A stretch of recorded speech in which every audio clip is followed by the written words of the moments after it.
C'est Tout à lui, un thriller, Nikki Lyons du FBI, livre 2, écrit par Blake Pierce, lu par Caroline. Prologue. Cours, Sammy hurla Suzy, la gorge à vif. Cours. Elle sprinta, la main serrée sur sa taille, à l'endroit où elle avait un point de côté. Elle avait le sentiment d'avoir les poumons en feu et luttait pour reprendre son souffle. Elle n'avait jamais couru aussi vite ni aussi brutalement de toute sa vie. La nuit noire les entourait de toutes parts, et seul un croissant de lune illuminait leur chemin. Les bois denses étaient plongés dans le silence. Puis un sifflement strident retentit, suivi par le craquement de brindilles au sol. Le martèlement des battements de son cœur résonnait dans ses oreilles. Elle devint certaine qu'elle allait mourir sur le champ. Les phares du véhicule illuminèrent soudain la route. Suzy regarda derrière elle. Il les rattrapait. Sammy poussa un petit cri et s'effondra à genoux, exténué. Mais Suzy revint sur ses pas en courant et la saisit par le coude, la forçant à se relever. Elles étaient sœurs jumelles, mais Suzy avait toujours été la plus athlétique des deux, Sammy préférant lire des livres. Suzy traîna sa sœur sur le côté à l'instant où la voix de l'homme beugla dans la nuit. « Ouh » imita-t-il le chant du loup d'une voix sinistre. Puis « Gros arrêt !» Elle devait quitter la route. Suzy tira Sammy dans les broussailles, où leurs pieds s'enfoncèrent dans le sol marécageux, les trempant jusqu'aux chevilles. Mais elle devait s'éloigner, même si elle prenait le risque de tomber sur des alligators, ou d'autres animaux qui les dévoreraient avant l'aube. Cette issue était préférable à l'homme complètement fou qui les avait prises en chasse. Suzy revint quelques heures en arrière. Comment toute cette histoire avait commencé? La journée avait débuté semblable à une autre. Pour la première fois, les filles profitaient du chalet familial sans la présence de leurs parents. À 20 ans, elles étaient suffisamment âgées pour cela. Mais en elles demeurait ce côté enfantin qui se réjouissait de revenir dans cet endroit chargé de souvenirs. Alors que le soleil se couchait, elles s'étaient remises à jouer avec une petite couleuvre à l'extérieur du chalet. Sammy adorait les animaux, et bien que Suzy ne partageât pas la fascination de sa sœur, elle faisait de son mieux pour s'en accommoder.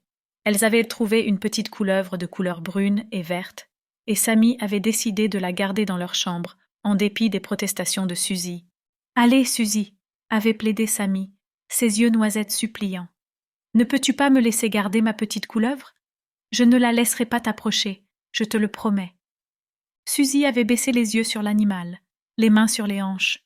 « Ce truc me fiche la frousse, » avait-elle dit. « Relâche-la dans la nature. » Puis l'homme s'était approché doucement du chalet avec son véhicule. « Comment ça va les filles ?» avait-il demandé. Le chalet était isolé, et rares étaient les personnes à vivre dans les environs, alors voir un voisin qu'elles ne connaissèrent pas était pour le moins inhabituel. À partir de là, le reste de la nuit était devenu un cauchemar indistinct qui les avait conduites au moment présent. L'homme les avait menacées avec une arme à feu et les avait sommées de courir. Elles étaient à présent coincées dans ce jeu mortel du chat et de la souris. Suzy se fraya un chemin à travers les buissons, Sammy sur ses étalons, jusqu'à ce qu'elles atterrissent sur une parcelle d'herbes humides. « Que faire maintenant ?» demanda Sammy, les yeux écarquillés et brillants de larmes. « Je ne sais pas, » souffla Suzy, « je ne sais pas. » Elle serra sa sœur et cajola tendrement sa tête entre ses bras.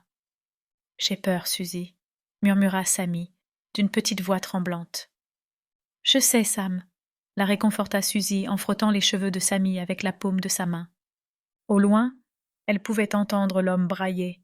« Grrrr ! Nous ne pouvons pas rester ici, » décréta Suzy en regardant sa sœur droit dans les yeux. « Allez, tu dois courir, Sammy, il le faut. » Les filles repartirent en courant, jusqu'à ce qu'elles arrivent au niveau d'un arbre, dont les branches étaient si basses qu'elles touchaient presque le sol. « Ne nous arrêtons pas, » enjoignit Suzy, malgré le brasier dans ses poumons. Quand Sammy ne lui répondit pas, elle se retourna, scrutant les terres humides et ténébreuses de la Floride. Sammy n'était plus derrière elle. « Sammy !» cria-t-elle en un murmure rauque. « Sammy !» Mais il n'y eut aucune réponse. Aucun bruit indiquant qu'une personne courait, aucun bruissement dans les buissons. « Sammy !» appela-t-elle de nouveau. La frayeur vint enserrer son cœur de ses griffes, tandis qu'elle arpentait les environs, cherchant partout. Où était sa sœur? Puis, tel un signal lumineux, la voix de sa sœur perça le silence. Ici, je suis ici. Aide-moi, je suis coincée. Suzy détala en direction de la voix de sa sœur et la trouva, une de ses jambes à moitié prise au piège dans la boue. Je ne peux pas... Nous espérons que vous avez apprécié cet aperçu.